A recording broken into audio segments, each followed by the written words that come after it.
Locally advanced breast cancer is a clinical diagnosis, much more so than a radiologic diagnosis. And this is a diagnosis that the surgeon or the oncologist will make on examination of the patient, as well as in combination with the radiologic appearance. I think it really evolved, and it's still in evolution, how we see and what we define as locally advanced breast cancer.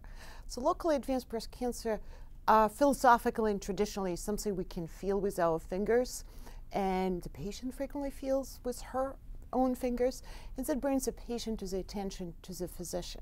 Cancers that are greater than 5 centimeters in diameter, so a large cancer, obviously something you can feel on physical exam.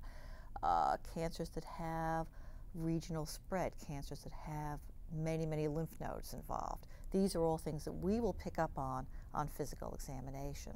I think over the last decade or a little more, our understanding of locally advanced did change. And yes, if in the past especially, we probably saw more of these very large tumors, which are not amenable to good surgery.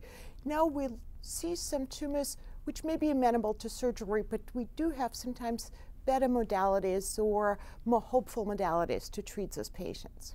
Locally advanced breast cancer very often can be handled by immediate mastectomy and lymph node dissection.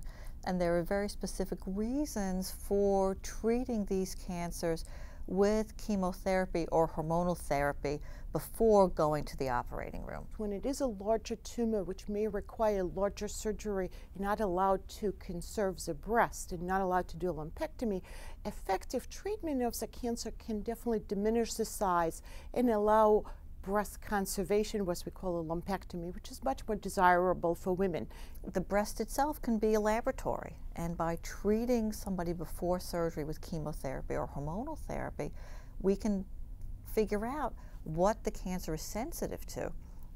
Once the surgery is done and somebody gets systemic therapy, you don't know if it's working or not until you follow them long term. So giving hormonal or chemotherapy before surgery allows us to determine whether this woman in this particular cancer is sensitive to this treatment. The other part of this enigma is also that by treating these tumors up front, we frequently, not always, but frequently can improve the chances this cancer may not come back. And that's one of very important points of our discussion with patients at this point.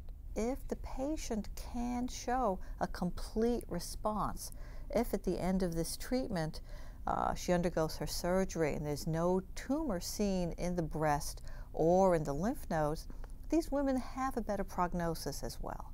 So there are 3 good reasons for undergoing this therapy. These patients are going to need chemotherapy anyway. It's just a matter of the order that they're placed in and how much information we learn about the patient.